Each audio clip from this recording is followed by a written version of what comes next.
आज हम बात करेंगे नेशनल बैंक ऑफ पाकिस्तान के साल 2025 के मालियाती नताइज पर। ये एक ऐसा साल रहा जिसमें बैंक ने शानदार कारकर्दगी दिखाई। आइए जरा तफसील से देखते हैं कि आखिर हुआ क्या था। सबसे पहले ये नंबर देखें, 85.9 अरब रुपए। यह है टैक्स देने के बाद का खालिस मुनाफा।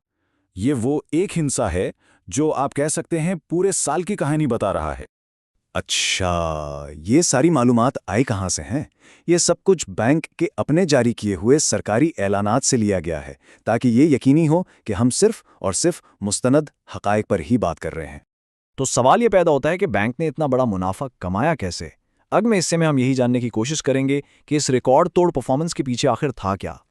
अच्छा, तो ये है बैंक का प्रॉफिट एंड लॉस अकाउंट। सादा लफ्ज़ों में ये वो कागज़ है जो बताता है कि बैंक ने कमाया कितना और खर्च कितना किया। इसी से कारकर्दगी की असल तस्वीर सामने आएगी। यहां देखें, फर्क बिल्कुल साफ नजर आ रहा है। 2024 में मुनाफा था 26.5 अरब रुपए और 2025 में ये सीधा पहुंच गया 85.9 अरब रुपए पर। मतलब ये कोई छोटा मोटा इजाफा नहीं है, ये एक बहुत बड़ी छलांग है। तो इतने बड़े इजाफे की वजह क्या बनी? अब हम सिर्फ क्या से आगे बढ़कर क्यों पर बात करते हैं और इन आदाद व शुमार में थोड़ा और गहराई में जाते हैं। ये टेबल असल कहानी बता रहा है। देखें, दो चीजें फौरन तवज्जो खींचती हैं। पहली चीज, नेट इंटरेस्ट इनकम यानी सूद से होने वाली आमदनी में जबरदस्त इजाफा। और दूसरी, जो कि काफी हैरानकुन है, वो है ऑपरेटिंग इखराजात में बहुत बड़ी कमी। तो फॉर्मूला बिल्कुल सीधा है, आमदनी बढ़ी, खर्चे कम हुए और नतीजा रिकॉर्ड मुनाफा। सिर्फ मुनाफा देखना ही काफ़ी नहीं होता, किसी भी बैंक की असल मजबूती उसके असासों और वाजबात से पता चलती है। तो अब ज़रा इस पहलू पर भी नज़र डालते हैं। अच्छा, ये है स्टेटमेंट ऑफ फाइनेंशियल पोजीशन, जिसे हम आम ज़बान में बैलेंस शीट कहते हैं। ये समझें कि ये एक स्नैपशॉट है जो दिखाता है कि बैंक के पास क्या क्या चीज़ें हैं यानी असासे, और उसने किस किस का पैसा देना है यानी वाजिबात। यहाँ आदाद व शुमार खुद बोल रहे हैं। बैंक के टोटल असासे 2024 में 6.75 ट्रिलियन रुपए से बढ़कर 2025 में 7.08 ट्रिलियन रुपए तक पहुंच गए। ये बैंक के साइज में मुसलसल इजाफे की निशानी है। तो सवाल ये है कि ये 7 ट्रिलियन रुपए से ज़्यादा के असासे हैं कहाँ? ये चार्ट बहुत अच्छे से समझाता है। सबसे बड़ा हिस्सा तकरीबन 70% सरमायाकारी यानी इन्वेस्टमेंट्स का है। यही बैंक की कमाई का असल इंजन है। उसके बाद एडवांसेस यानी जो कर्जे बैंक ने दिए हुए हैं उनका नंबर आता है।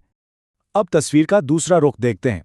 असासों के साथ साथ वाजिबात में भी इजाफा हुआ है। ये 6.29 ट्रिलियन से बढ़कर 6.54 ट्रिलियन रुपए हो गए। ये एक मुतवाज़न तस्वीर पेश करता है। अच्छा, अब आते हैं इस बात पर जिसका सरमायाकारों को सबसे ज़्यादा इंतज़ार रहता है।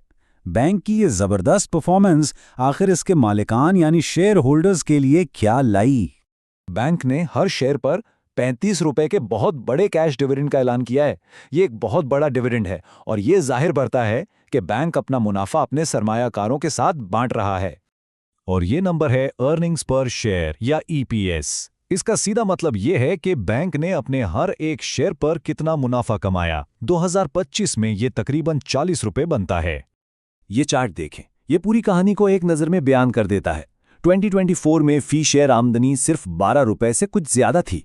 2025 में ये सीधा 40 रुपए के करीब पहुंच गई। मतलब 3 गुना से भी ज्यादा का इजाफा। ये गैर मामूली है।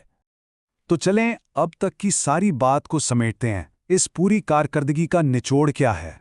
खुलासा ये है कि 2025 नेशनल बैंक के लिए हर लिहाज से एक बेहतरीन साल था। मुनाफा आसमान पर पहुंच गया, ऑपरेटिंग इखराजात को कामयाबी से कम किया गया, असासे 60 ट्रिलियन से भी बढ़ गए, शेयर होल्डर्स को एक ज़बरदस्त 35 रुपये फी शेयर का डिविडेंड मिला और फी शेयर आमदनी 3 गुना से भी ज़्यादा हो गई। ये सब एक बहुत ही मजबूत मालियाती कारकर्दगी की तरफ इशारा करते हैं। और आखिर में सबसे बड़ा सवाल, 2025 की ये गैर मामूली कामयाबी तो हमने देख ली, लेकिन क्या बैंक मुस्तकबिल में भी इसी रफ्तार को कायम रख पाएगा? ये वो सवाल है जो आप सबके जहन में होगा।